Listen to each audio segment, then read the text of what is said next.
The Uzi sits on the windowsill like a question mark carved from blackened steel, its compact frame catching the pale January light filtering through the bombed-out bakery in Saint-Rémy.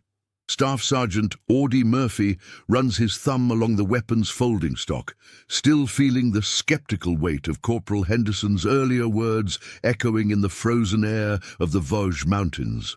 The French resistance fighter who'd handed him the weapon, Laurent, with his hollow eyes and broken English, had vanished back into the snow-choked forests of eastern France before Murphy could ask where exactly a Palestinian submachine gun finds its way to a village that most maps don't even bother naming. Outside, the 3rd Infantry Division's defensive positions stretch across terrain that looks like God took a sledgehammer to the earth and forgot to clean up the debris. Murphy watches his men settling into the upper floors of stone buildings that have stood here since before America was even an idea, their Thompson submachine guns and M1 Garands looking almost primitive against the ancient masonry. The narrow main street below runs straight as a rifle barrel toward the German lines, barely wide enough for 2 jeeps to pass, with cobblestones that have probably seen more armies march through than Murphy has seen hot meals. Captain Morrison had been clear about the mathematics of their situation during the briefing 3 hours earlier, his breath forming white clouds in the barn they were using as a temporary command post. German intelligence indicated at least 2 companies of mechanized infantry moving toward the river crossing, supported by armor that included the Panthers that had been systematically destroying Allied positions throughout this sector of the Vosges Mountains. The orders were simple in that brutal way that military orders often are. Hold Saint-Rémy at all costs, prevent enemy forces from reaching the bridge, buy time for the defensive line to stabilize. Reinforcements were 18 hours out, delayed by artillery strikes on the main supply routes through the frozen forests of eastern France. Murphy shifts position behind the baker's oven, feeling the cold seeping through his wool overcoat despite the residual warmth from bread that was probably baked when this village still had people living normal lives instead of serving as a killing ground for 2 armies. The Uzi's weight distribution is different from anything he's trained with, lighter toward the muzzle, more maneuverable in the confined spaces of room-to-room fighting. Laurent had demonstrated its function with the practiced efficiency of a man who'd learned that hesitation kills, showing how the weapon's high cyclic rate could be controlled through short, precise bursts that conserved ammunition while maintaining devastating close-quarters effectiveness. The first German probe had come at 3 in the morning, motorcycle reconnaissance followed by infantry who moved through the rubble-strewn approaches to Saint-Rémy with the methodical professionalism that marked veteran Wehrmacht units operating in the Vosges Mountains. Murphy had watched through the pre-dawn darkness as muzzle flashes bloomed like deadly flowers among the shadows, his Thompson chattering through 2 magazines before the bolt locked back empty.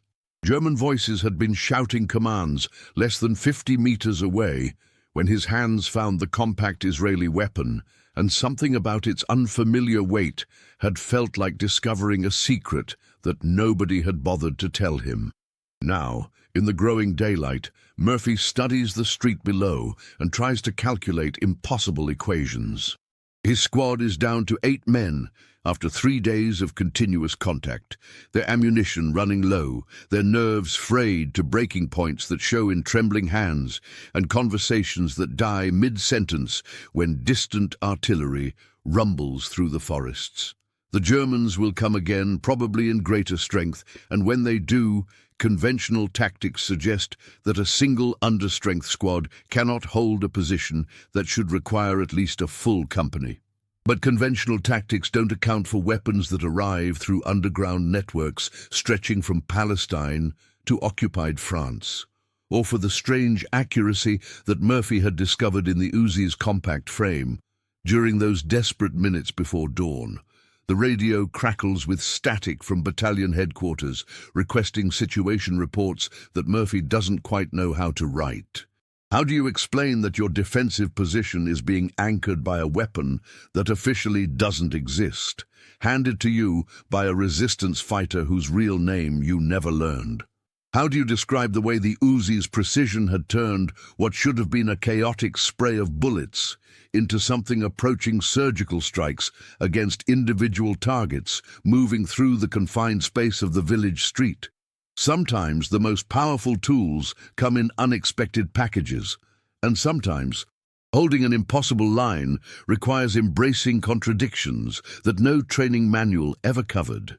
If stories like this make you imagine what you'd do under fire, tell us in the comments how you think you'd react in this situation. And stay with us for the next chapters.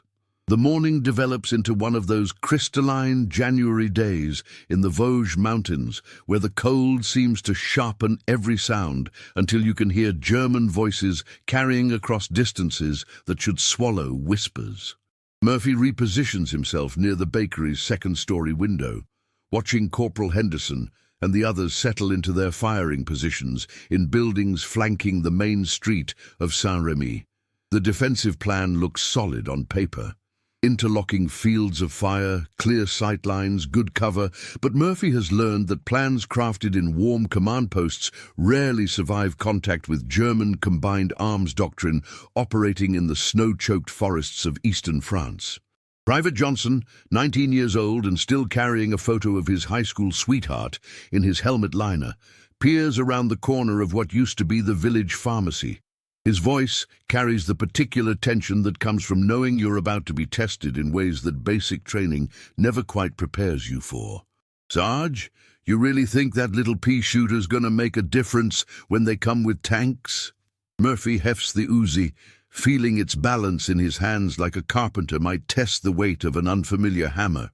The weapon's compact frame seems almost toy-like compared to the Thompson submachine guns his men carry, but there had been something about its performance during the pre-dawn firefight that defied conventional expectations. "Sometimes it's not about the size of the tool," he answers, though even as he says it, Murphy wonders if he's trying to convince Johnson or himself. Sometimes it's about having the right tool for the right job at the right moment.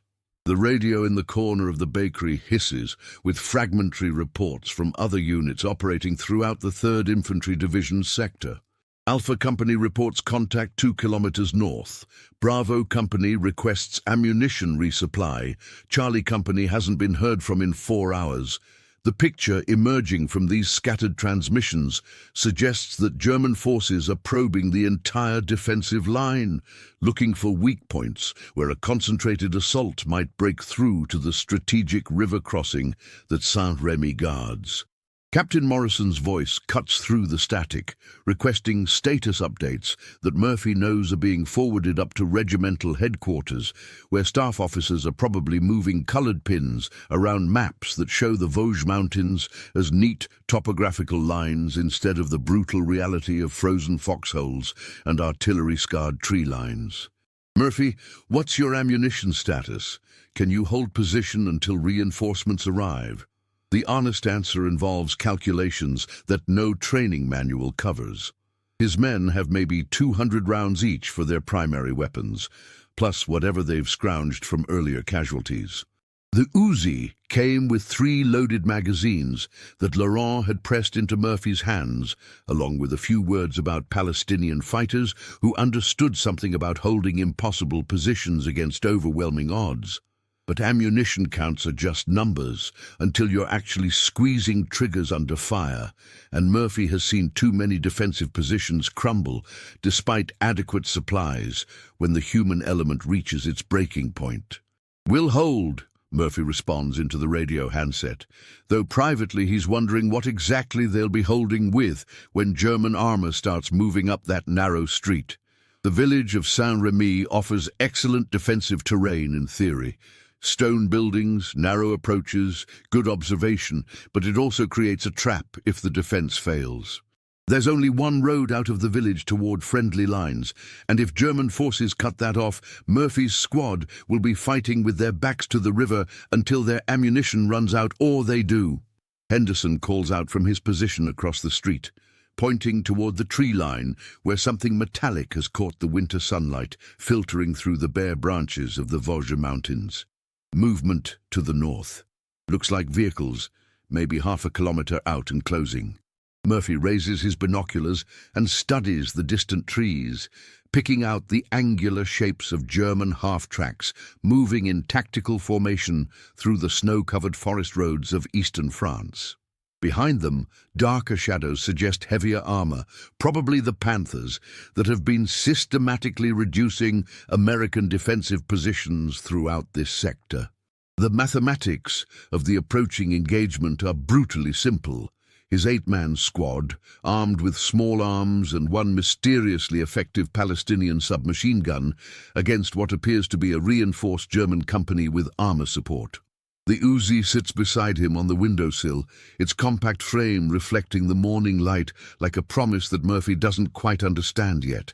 Laurent had said something about the weapon before disappearing back into the resistance networks that moved through occupied France like water through limestone. Something about tools being only as effective as the hands that wielded them, and about desperate situations requiring desperate solutions. Looking at the approaching German column, Murphy begins to understand that they're about to discover exactly how desperate their situation really is. The German column emerges from the Vosges Mountains tree line like a mechanized prayer, written in steel and winter camouflage. Their approach methodical and professional in ways that make Murphy's stomach tighten with recognition. He's seen this before, Wehrmacht units that move with the confidence of veterans who've broken defensive positions from North Africa to the Eastern Front, now applying their expertise to the snow-choked forests of eastern France. Through his binoculars, Murphy counts at least 3 half-tracks loaded with infantry, followed by the unmistakable silhouette of a Panther tank that moves through the winter landscape like a predator absolutely certain of its dominance. Private Kowalski, a machine gunner from Detroit who still carries shrapnel scars from the fighting around the 3rd Infantry Division's positions near Strasbourg, adjusts his position behind the heavy stone wall that once marked the boundary of Saint-Rémy's church cemetery. His voice carries the particular gallows humor that combat veterans develop when facing mathematically impossible odds. Well, Sarge, looks like we're about to find out whether that Jewish ray gun of yours actually works, or if we're just going to die with more style than usual. The Uzi rests across Murphy's lap, its weight somehow both reassuring and inadequate as he watches German forces deploying in textbook formation across the approaches to the village. The weapon had performed beyond all expectations during the pre-dawn skirmish, its compact frame allowing precise fire in the confined spaces of room-to-room fighting, while maintaining the volume necessary to break infantry formations. But that had been against a reconnaissance probe. What was approaching now represented a deliberate assault by forces that had probably studied American defensive positions throughout the Vosges Mountains until they understood exactly where and how to apply overwhelming pressure. The radio crackles with increasingly desperate transmissions from other units scattered across the 3rd Infantry Division sector in eastern France. Delta Company reports being overrun. Echo Company requests immediate artillery support. Fox Company simply stops responding to calls altogether. The picture emerging from these fragmentary communications suggests that German forces are conducting a coordinated offensive designed to break through American lines at multiple points simultaneously, turning defensive strongpoints into isolated pockets that can be reduced individually. Captain Morrison's voice cuts through the static, carrying the weight of a man who's watching his defensive plans disintegrate in real time. Murphy, we're showing German armor moving toward your position. Can you delay their advance until we can coordinate artillery support? The unspoken subtext hangs heavy in the winter air.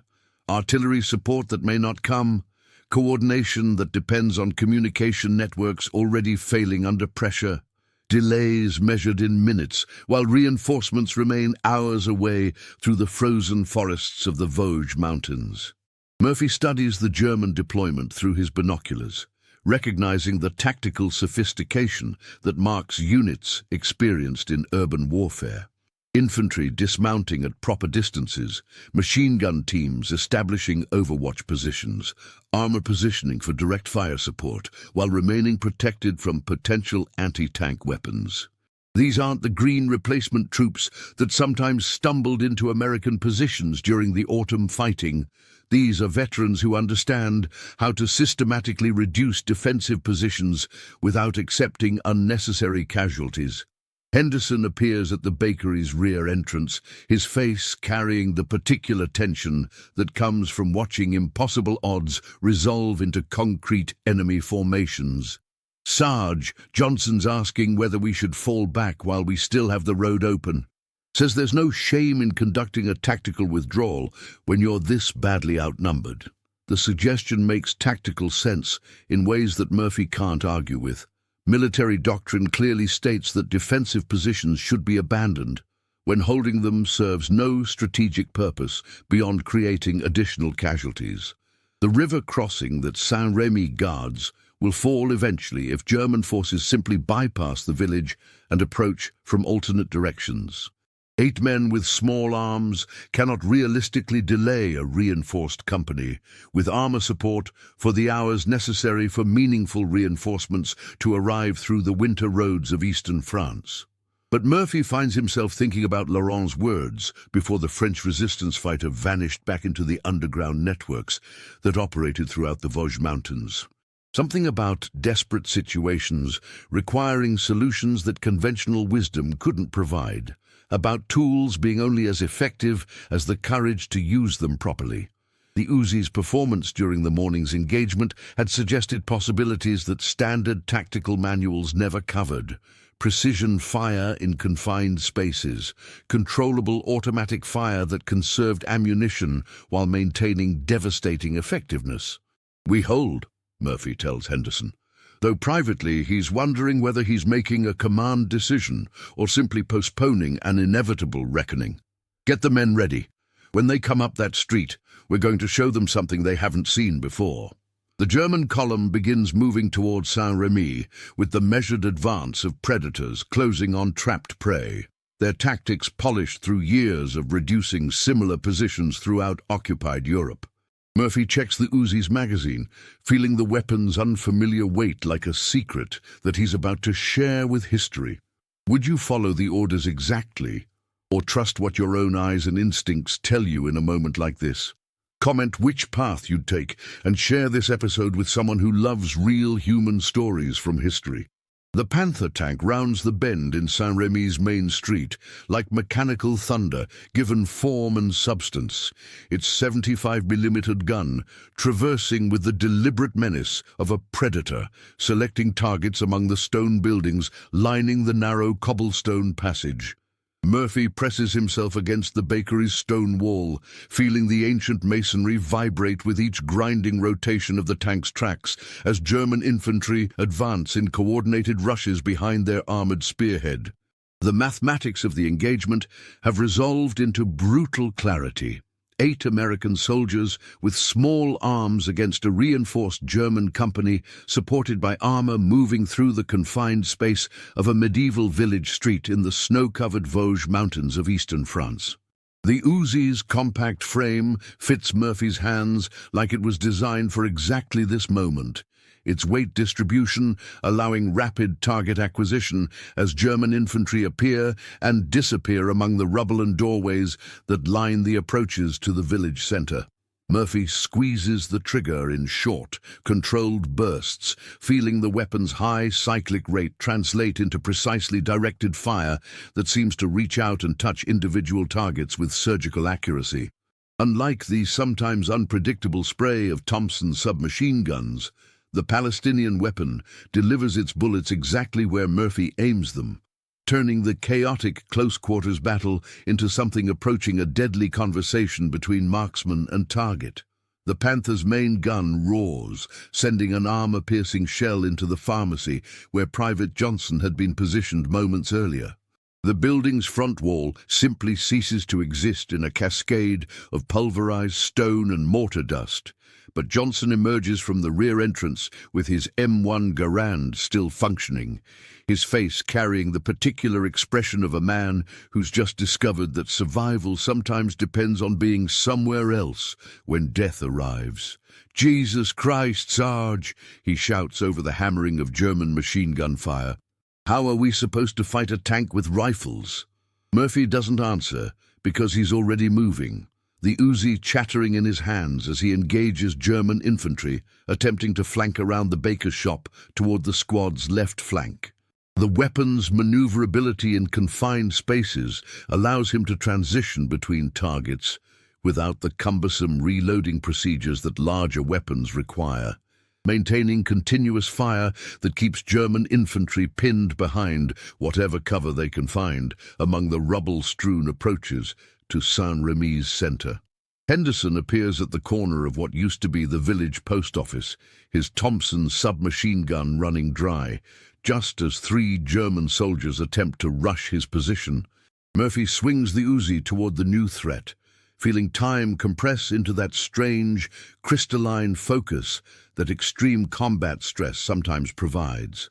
The Palestinian weapon speaks 3 times in controlled bursts, its compact frame absorbing recoil that Murphy barely feels as German infantry dive for cover that isn't quite adequate for the precision fire that the unfamiliar weapon delivers.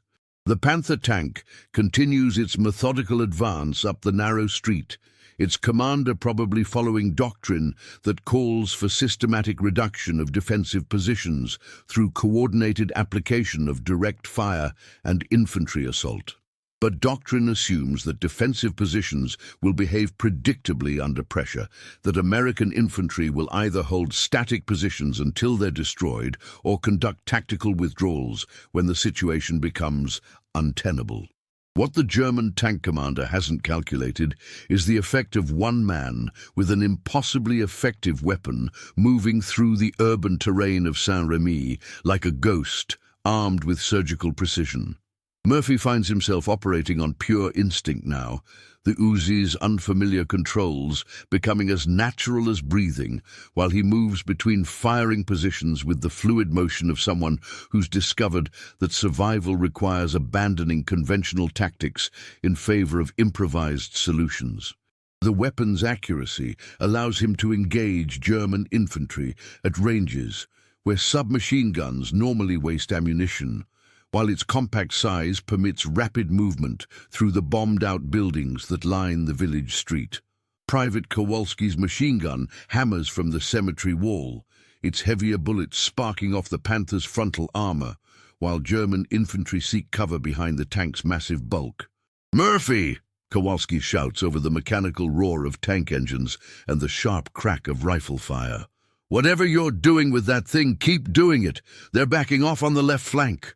The Uzi's magazine runs dry with a metallic click that Murphy feels more than hears above the chaos of urban combat. He drops behind the bakery's ruined counter, hands working with automatic precision to reload the weapon, while German voices shout commands less than 30 meters away.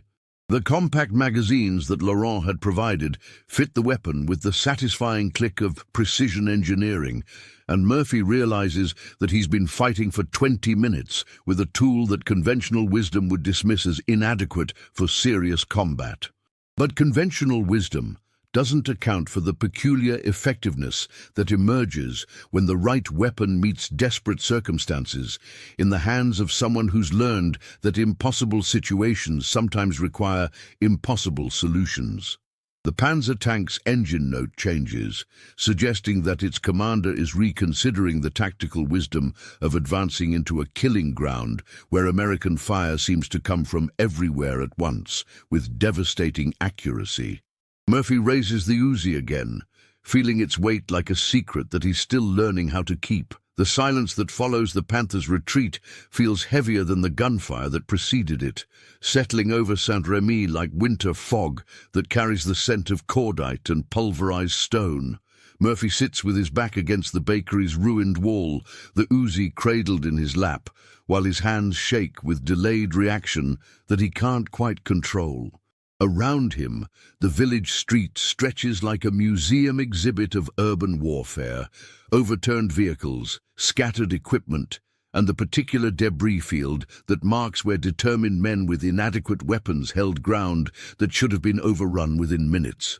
What the after-action reports will never capture, Murphy realizes with crystalline clarity, is the 17 seconds during the height of the German assault when his nerves simply broke.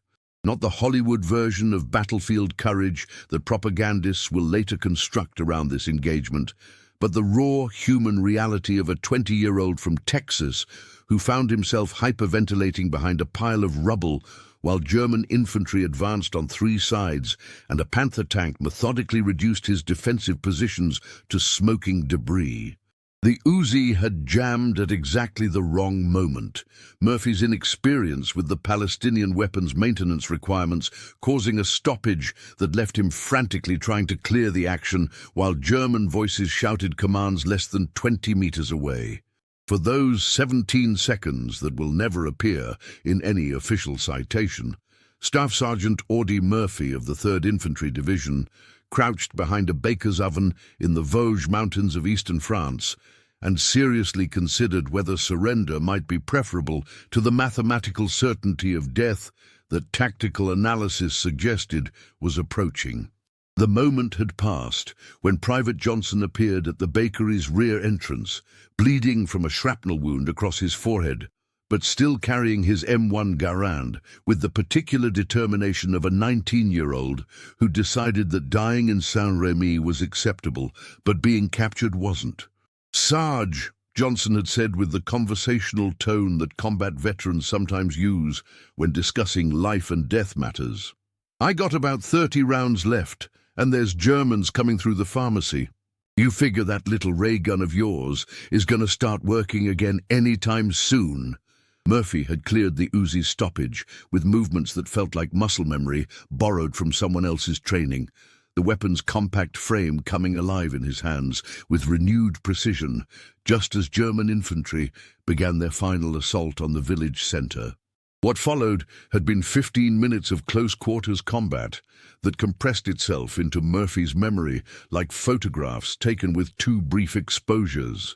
Muzzle flashes in doorways, the metallic ring of bullets striking stone, Henderson shouting something about ammunition while Kowalski's machine gun hammered from the cemetery wall.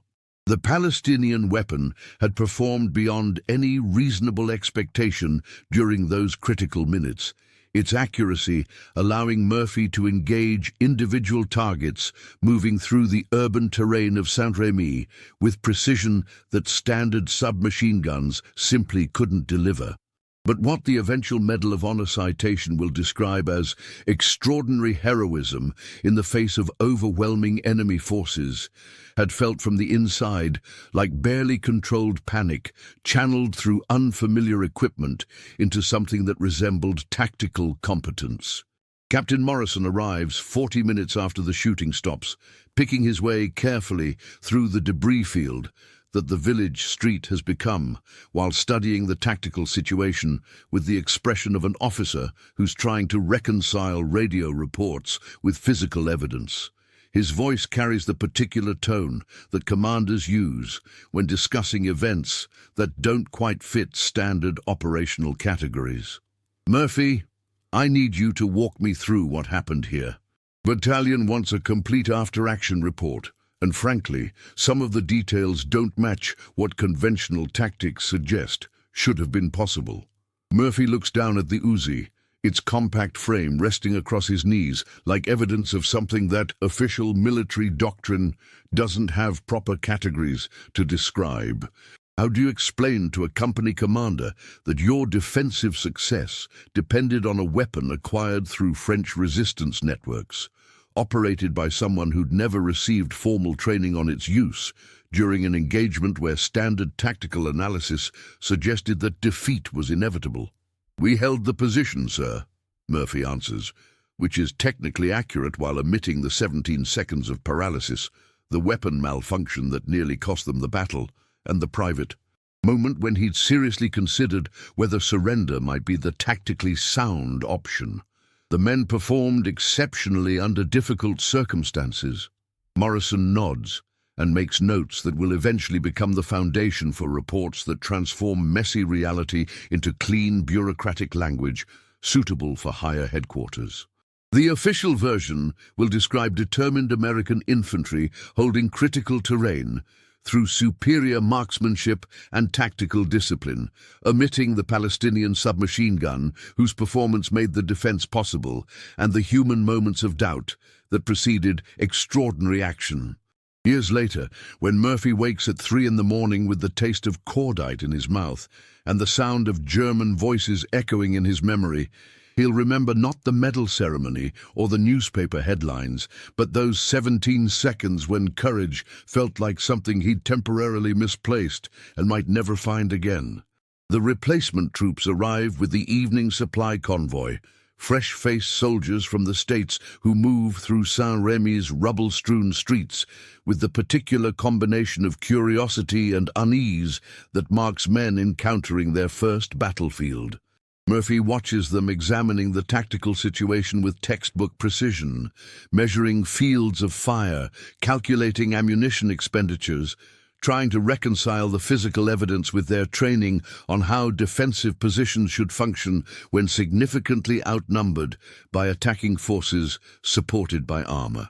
Lieutenant Bradley, newly assigned to the 3rd Infantry Division after completing officer candidate school at Fort Benning, studies the village's narrow main street with the analytical expression of someone applying classroom theory to real-world results. His voice carries the confident tone that military education provides to young officers who haven't yet learned that tactical manuals sometimes omit crucial variables. Sergeant Murphy, according to our calculations, this position should have been overrun within 30 minutes of initial contact. How exactly did 8 men with small arms hold against a reinforced German company? Murphy hefts the Uzi, feeling its weight like a secret that belongs to him and the 7 other soldiers who spent the morning discovering that impossible situations sometimes yield to improvised solutions. The Palestinian weapon had been returned to Laurent's networks hours earlier, passed through the same underground channels that had delivered it to Saint-Rémy when conventional weapons proved inadequate for the tactical challenges they faced in the snow-covered Vosges mountains of eastern France. "Good position, sir," Murphy answers, which is true without being complete. The men used cover effectively and maintained fire discipline under pressure. The response satisfies Lieutenant Bradley's need for explanatory categories, while omitting the weapon malfunction, the 17 seconds of doubt, and the particular effectiveness that emerged when desperate circumstances met unfamiliar equipment in the hands of someone willing to abandon conventional tactics. Private Johnson approaches Murphy near the bakery's ruins, his forehead bandaged, but his expression carrying the particular satisfaction that comes from surviving an engagement that tactical analysis suggested should have ended differently. "Sarge," Johnson says with the conversational tone that combat veterans use when discussing matters they can't quite explain to outsiders, "you ever going to tell them about that little miracle gun that actually won the fight?" Murphy shakes his head, understanding instinctively that some stories resist official documentation. The after-action report will describe American infantry holding critical terrain through superior defensive preparation and individual marksmanship, creating a clean narrative suitable for higher headquarters without mentioning Palestinian weapons, French resistance networks, or the human moments of paralysis that preceded extraordinary action. Sometimes, the most important truths are the ones that official history has no proper categories to contain. Henderson appears with evening rations and the particular tired humor that marks soldiers who've spent the day learning new things about their own capabilities under extreme stress.